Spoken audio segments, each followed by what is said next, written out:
தோழர்கள் அனைவருக்கும் வணக்கம். நேற்றைக்கு மாலை இந்தியா கிளிஸ் சேனல்ல ஒரு ப்ரோமோவானது வெளியிடப்பட்டு இப்போது வரைக்கும் அதைத்தான் பேசும் பொருளாக வச்சிருக்காங்க. ஆக அதில் நேரடி சம்பந்தப்பட்ட நாமே அதற்கான விளக்கத்தை கொடுத்துருவோம் அப்படிங்கறதுக்காகத்தான் இந்த வீடியோ. ஆக இப்படி ஒரு நிகழ்ச்சி நடக்குது. அந்த நிகழ்ச்சியில நாம் தமிழர் தரப்பு வருது. நாம் தமிழர் தரப்புல ஸ்ரீதர்ங்கிறவர் வராரு.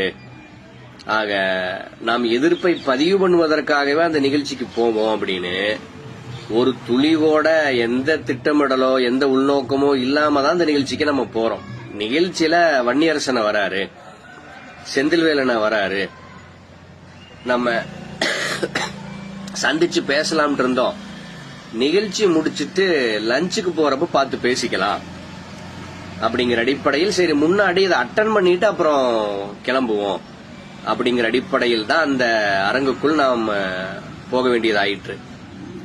மற்றபடி இதுவரைக்கும் நம்ம இது போன்ற எந்த நிகழ்ச்சியிலும் நாம் பங்கேற்றது கிடையாது. உட்கார்ந்து நம்ம கை தட்டிட்டு விசில் அடிச்சுட்டு இது போன்ற எந்த வேலைகளிலும் நாம் ஈடுபட்டதும் கிடையாது. நேற்று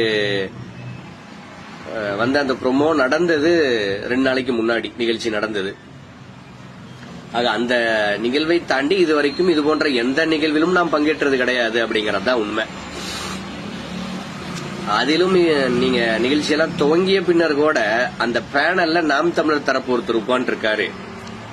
அவரு பெரியாரை பத்தி பேசுவாரு. பேசுனா எதிர்ப்பு பதிவு பண்றதுக்கு நம்ம தயாரா இருப்போம் அப்படிங்கிற எந்த திட்டமிடலும் இல்ல அப்படிங்கறது தான் உண்மை. ஏன்னா அந்த நிகழ்ச்சியில் பங்கேற்ற ஸ்ரீதர்ங்கிறவரு இதுவரைக்கும் பெருசாக நீங்க அந்த எச்ச மாமா பையன், இந்த கரிக்கஞ்சி, இவனுங்க மூத்த தலைவனான எச்ச சீமான், இவனுங்களை மாதிரி தரம் தாழ்ந்தோ 4ஆம் தரமாகவோ கூடுதலாக வன்மத்தை கேட்கக்கூடிய வார்த்தைகளை பேசியோ நாம் பார்த்தது கிடையாது. அதன் காரணமாக அவர் மீது நமக்கு எந்த நெகட்டிவ் பாயிண்டும் மைண்ட்ல இல்ல. ஏதோ நிகழ்ச்சி நடக்குதுப்பா, 4 முனை போட்டியில் முந்தப்போவது யாருன்னு ஏதோ தலைப்பு, இவங்க திமுகவை திட்ட போறாங்க, இவங்க விஜய் திட்டுவாங்க, இவங்க பாஜகவை திட்டுவாங்க அப்படிங்கிற இந்த மணலில் தான் நாம் இருந்துமே ஒழிய கண்டிப்பாக நாம் தமிழர் தரப்பு பெரியார பத்தி பேசும். அப்ப ரெடியா இருக்கணும் தம்பி, முதல் நீ ஆரம்பி அப்புறம் நான் வர்றேன் அப்படிங்கிற இது போன்ற எந்த திட்டமிடலும் இல்லை அப்படிங்கறதுதான் 100% உண்மை. ஆக அப்படியான சூழல்ல நாஞ்சில் சம்பத் அவர்கள் தன்னுடைய சுற்று வரும்போது நாம் தமிழர் பெரியாருக்கு எதிராக இப்படி தொடர்ச்சியாக பேசுறாங்க அப்படிங்கிற ஒரு வாதத்தை முன்வைத்தார்.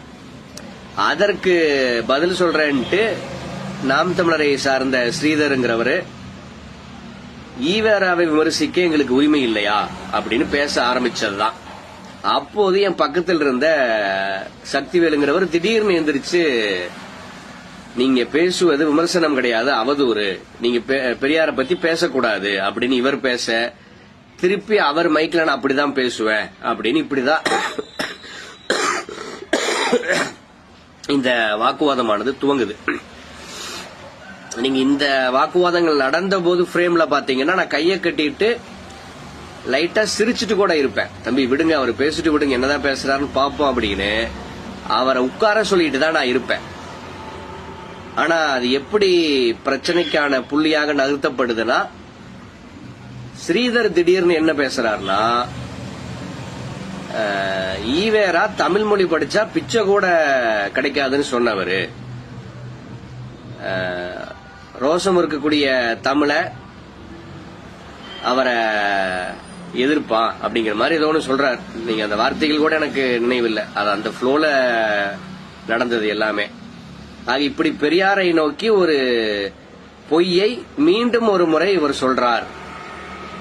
அதாவது நாம் தமிழர் தரப்பில் சொல்லப்படக்கூடிய 1181வது அவதூறு இது அப்படிங்கிற அடிப்படையில் தான் எப்ப போன வாரம் தான் நிர்மலா சீதாராமனுக்கும் கமலஹாசனுக்கும் ஒரு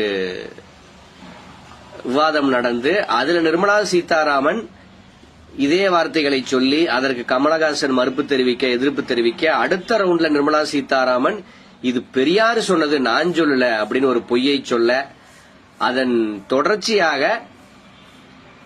17ஆம் நூற்றாண்டில் வாழ்ந்த ஒரு தமிழ் புலவரனுடைய வரிகள் இது அப்படின்னு போன வாரமே இதற்கான முற்றுப்புள்ளியானது வைக்கப்பட்டுருச்சு. ஆனா மீண்டும் ஒரு முறை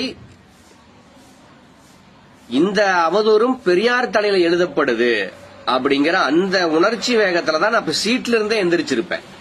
நீங்க அந்த வீடியோ பாத்தீங்கன்னா தெரியும். நீங்க பெரிய திட்டமிடல், பெரிய சதி அப்படின்னா அது வரைக்கும் நான் பொறுமை காக்க வேண்டிய அவசியம் கிடையாது. இந்த வார்த்தைகளை சொன்ன பிறகுதான் நான் சேர்ல இருந்தே எந்திரிப்பேன் வேகமா.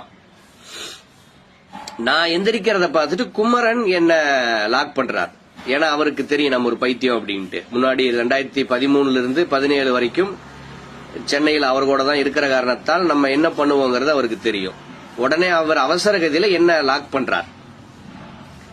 ஆக இப்படி தொடர்ச்சியா பெரியாருக்கு எதிரான பொய்களானது பரப்பப்பட்டுட்டே இருக்கே அப்படிங்கிற கோபத்தில் தான் நானும் உணர்ச்சி வேகத்தில் கட்டுப்பாட்டை மீறி எந்திரிக்கிறேன். என்ன லாக் பண்ண பிறகு எதிர்ப்பை பதிவு செய்ய வேற வழி இல்ல அப்படிங்கிற அடிப்படையில் எதிர்ப்பை பதிவு செய்ய செருப்பானது வீசப்படுது. அது மைக்ல பட்டு பக்கத்தில் இருந்த நாஞ்சில் சம்பத் அவர்கள் மீது தவறுதலாக விழுகுது. இது நடக்குது. இதெல்லாம் நடந்து முடிஞ்சு இதன் பிறகும் அடுத்த ரவுண்ட் நடக்குது. அடுத்த ரவுண்ட் நடக்கிற வரைக்கும் நம்ம அப்படியே அமைதியா உட்கார்ந்துட்டோம். 10 நிமிஷம் தான் அதிகபட்சம். இது நடந்தது 7-8 நிமிஷம் தான். இதன் பிறகும் அடுத்த ரவுண்ட் ஒரு 3/4 மணி நேரம் நடக்குது. அப்போதும் நம்ம அமைதியாக அந்த நிகழ்வில் இருக்கோம். அதன் பிறகு நிகழ்ச்சி எல்லாம் முடியுது. நாம் தமிழர் தரப்பில் பெரிதாக அவருக்கு ஆதரவா யாரும் அங்க வரல அப்படிங்கறத நம்மால் உணர முடிஞ்சது. இந்த பக்கம் நம்ம ஸ்ட்ரென்த்தா இருக்கோம். கூடுதலாக நம்மோடு சேர்ந்து விசிகா தோழர்களும் ஒரு 70-80 பேர் இருக்காங்க கூட. ஆக இது அவருக்கு ஒரு பாதுகாப்பின்மைய உணர்வை கொடுக்கும் அப்படின்னு நானா புரிஞ்சுக்கிட்டு நானா மேடைக்கு போய் அவரை ஆசுவாசப்படுத்துறேன். ஏன்னா அவங்க என்ன நினைப்பாங்க, அவ்வளவு ஆக்ரோஷமா உட்காந்து இருந்தானுங்க கீழே, நிகழ்ச்சி வேற முடிஞ்சிருச்சு, நம்ம எப்படா கீழே வருவோம், நம்மள ஏதாவது பண்ணலாமான்னு காத்துட்டு இருக்கானுங்களோ அப்படின்னு அவங்க நினைச்சிடக்கூடாதுங்கறக்காக நானா மேடை ஏறி உங்க மேல தனிப்பட்ட எந்த பகையும் எங்களுக்கு கிடையாது, உங்கள் தரப்பு தொடர்ச்சியாக இப்படி பெரியாருக்கு எதிராக அவதூறுகளை வன்மங்களை பரப்பிட்டே இருக்கிறனால நாங்க ரியாக்ட் பண்ண வேண்டிய நிர்பந்தம் இன்னைக்கு ஏற்பட்டுருச்சு, இது ஒரு ஆக்சிடென்ட் தான், இது திட்டமிட்டு நடைபெறல அப்படின்னு அவரிடம் நாம வருத்தம் தெரிவித்து மன்னிப்பு கூட தெரிவித்து அவரும் சரிங்க இதுல என்ன இருக்கு மனோஜ், அரசியல்லாம் இதெல்லாம் இருக்கத்தான் செய்யும், நான் ஒன்னும் பர்சனலா எடுத்துக்கல அப்படின்ட்டு அவரும் கலையறார். இதுதான் நடந்தது. சரி, இப்போ இந்த விவகாரத்தை ஒட்டி 4 பேர் 4 விதமா பேசுறாங்க அப்படிம்பாங்க பாத்தீங்களா, அந்த மாதிரி இந்த ப்ரோமோவை வைத்து நூற்றுக்கணக்கான பேர் நூற்றுக்கணக்கான விதத்தில் பேசிட்டு இருக்காங்க.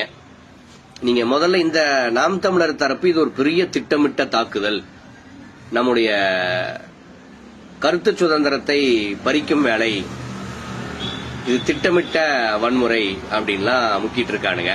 அதற்கு விளக்கத்தை முன்கூட்டியே கொடுத்துட்டோம். இது திட்டமிட்டெல்லாம் நடைபெறல, எதர்ச்சியாக ஆக்சிடென்டாக நடைபெற்றது. கூடுதலாக பெரியாரை பத்தி நீங்க பேசவே கூடாது அப்படிங்கிற அடிப்படையில் இந்த எதிர்ப்பானது பதிவு செய்யப்படல. பெரியார் மீது பொய்யாவது ஒரு பரப்பாதீங்கிறதா நம்முடைய எதிர்ப்புக்கான காரணமா இருந்துச்சு.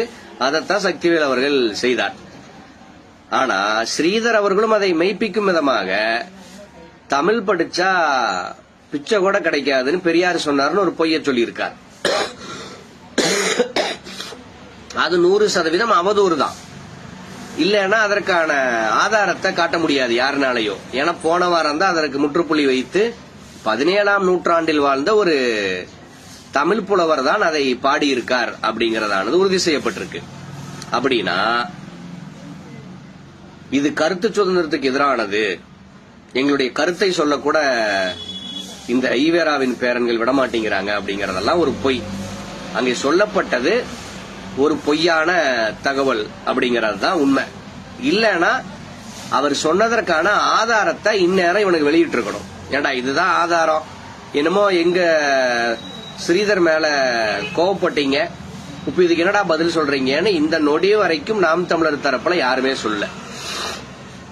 கூடுதலாக இது பெரிய வன்முறை திட்டம்னா அவங்க இவர் ஸ்ரீதரோட வந்தவங்க ஒரு 3-4 பேர் 5 பேர் இருந்திருக்கலாம், எவ்வளவுன்னு தெரியல. நாங்க தான் நாம் தமிழர்னு யாருமே தங்களை அடையாளப்படுத்திக்கல முன்னாடி இருந்தவங்க. இதுதான் நோக்கம்னா ஸ்ட்ரென்த்ல நம்ம வலிமையா இருந்தோம். விடுங்கப்பா, அவர் பேசிட்டு கீழே தானே வரணும், அவர் அப்போ நம்ம பிரச்சனை பண்ணுவோம் அப்படிங்கிற புள்ளியில் நாம் அணுகி இருந்தா இது பெரிய வன்முறை சதித்திட்டம்னு சொல்லலாம். ஆனா இவ்வளவு எண்ணிக்கை பலத்தோடு இருந்த போதும் நானா வழிய போய் அவரை ஆசுவாசப்படுத்தி அவரை அமைதிப்படுத்தி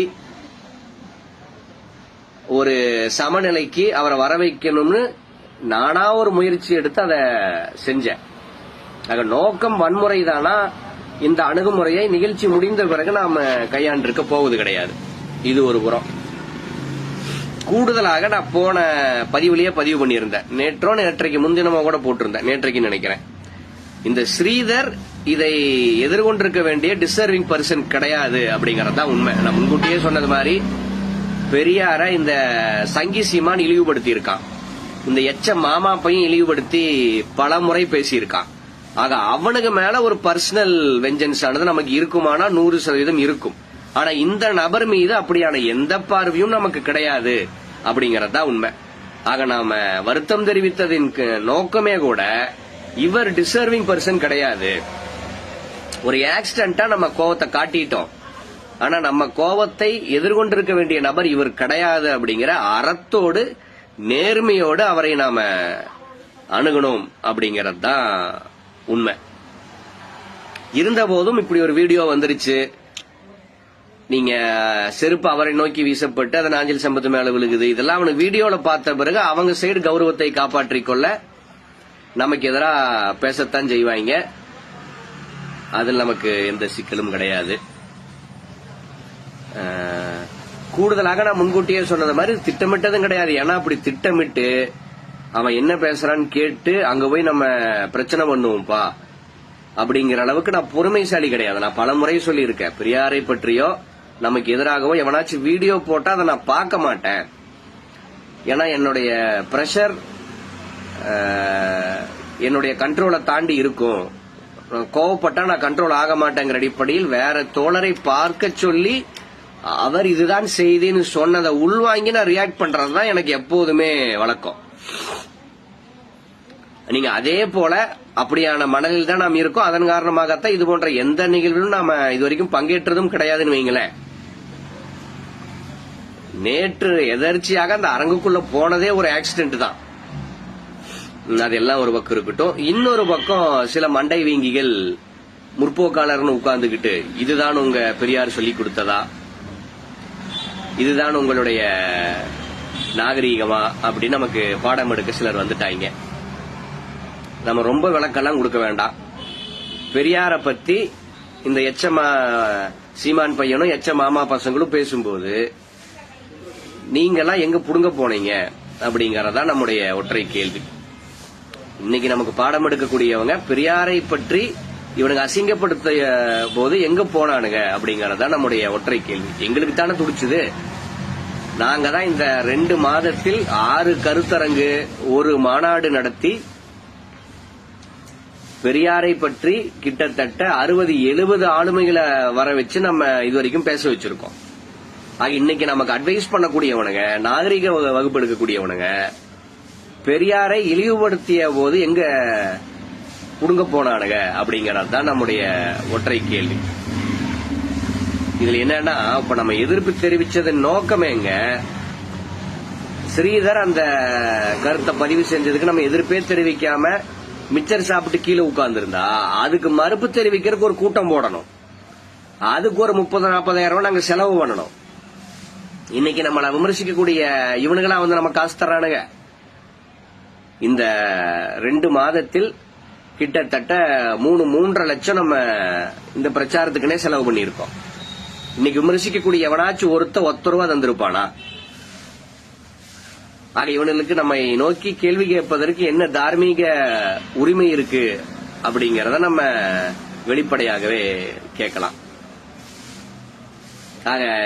அதே போல நம் மீது அக்கறை கொண்ட பல தோழர்கள் இது போன்ற சம்பவங்கள்ல நீங்க ஈடுபட்டு இருக்க கூடாது.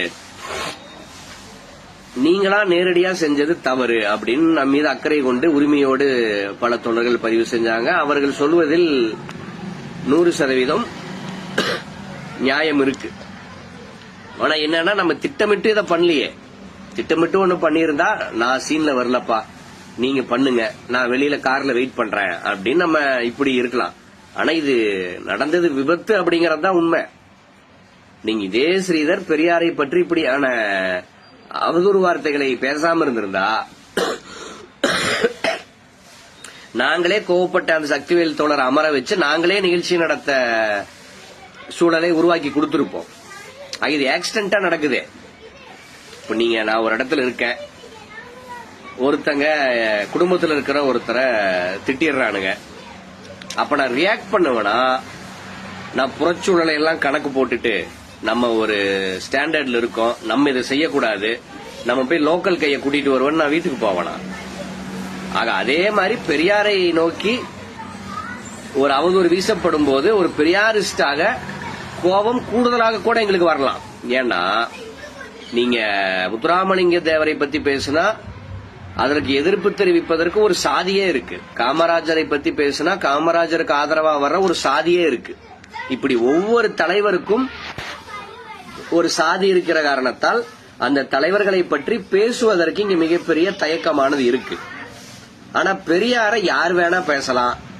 பெரியாருக்காக பெரியார் சாதிக்காரனும் வரமாட்டான், வேற எந்த சாதி சங்கமும் வராதுங்கிறக்காக வரவும் போறவெல்லாம் பெரியாரை என்ன வேணா பேசலாம் அப்படிங்கிற ஒரு சூழல் இங்கே இந்த கும்பலால் உண்டாக்கப்பட்டிருக்கும் போது மற்ற எல்லோரையும் விட பெரியாருக்காக எங்களுக்கு 1000 மடங்கு கூடுதலாகத்தான் துடிக்கும் அப்படிங்கறதுதான் உண்மை. அப்படி துடிக்கிறனாலதான் இப்படி பெரியாருக்கு ஆதரவாக தொடர்ச்சியாக நீங்க இன்டெலெக்சுவல் ஸ்பேஸ்லயும் இத்தனை நிகழ்ச்சிகள் நடத்துறோம். இது போன்ற சம்பவங்கள்லயும் நம்ம தவிர்க்க முடியாத காரணத்தால் ஈடுபட வேண்டிய சூழலும் தள்ளப்படுறோம். ஆக பெரியாருக்காக பெரியார் தொண்டர்களாக நாங்க தான் இருக்கோம். ஆக நாங்க தான் அதை எதிர்கொள்ளணுங்கிறது தான் தவிர்க்க முடியாத உண்மை. விஷயத்துக்கு வந்தாரன். ஆக இப்படி சம்பவம் நடந்தது ஒரு ஆக்சிடென்ட் தான். ஆக நம்ம திட்டமிட்டு இதை ஒரு தயாரிப்போடு இருந்திருந்தா கூட மனோஜ் இதை செஞ்சிருக்க கூடாதுங்க. அவர் ஒதுங்கிட்டு மத்தவங்களை செய்ய விட்டுருக்கணும் அப்படின்னு நினைக்கலாம். ஆனா இது விபத்தாக நடந்த காரணத்தால் நீங்க உணர்ச்சி வேகத்தில் நடக்கக்கூடியதை தவிர்க்க முடியாது. உணர்ச்சியே இல்லாம ஒரு பெரிய கால்குலேஷனோடு மைண்ட் செட் பண்ணவங்க எல்லாத்தையும் பொறுத்துக்கிட்டு அமைதி காப்பாங்க. நம்மால அப்படி இருக்க முடியாது. பெரியாருக்கு ஒண்ணுனா உடனடியாக கோவப்படக்கூடிய இடத்தில் தான் நாம் இருப்போம். அதனால்தான் அந்த கோவத்தில் நம்மால் இத்தனை வேலைகளை நகர்த்த முடிகிறது. நீங்க நல்லா கூலா ஒரு பெரிய திட்டத்தோடு உட்கார்ந்துட்டுலாம் இத்தனை வேலைகளை செய்ய முடியாது. கோவப்பட்டு தான் இத்தனை வேலைகளையும் செய்யறோம். அதுதான் நம்முடைய கேரக்டரும் கூட.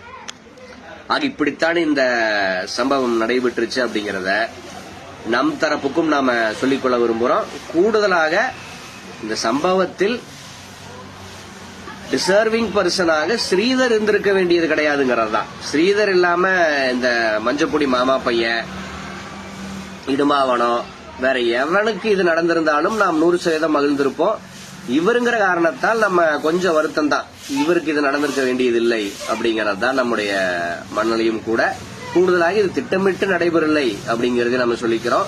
கூடுதலாக இது ஆக்சிடென்டா நடந்த காரணத்தால் நம்ம இதில் இன்வால்வ் ஆகாம இருந்திருக்கலாம்னு நினைக்கக்கூடிய தோழர்களுக்கு இது தவிர்க்க முடியாம உணர்ச்சி வேகத்தில் நடந்தது அப்படிங்கறதையும் நான் சொல்லிக்கொள்ள விரும்புறேன்.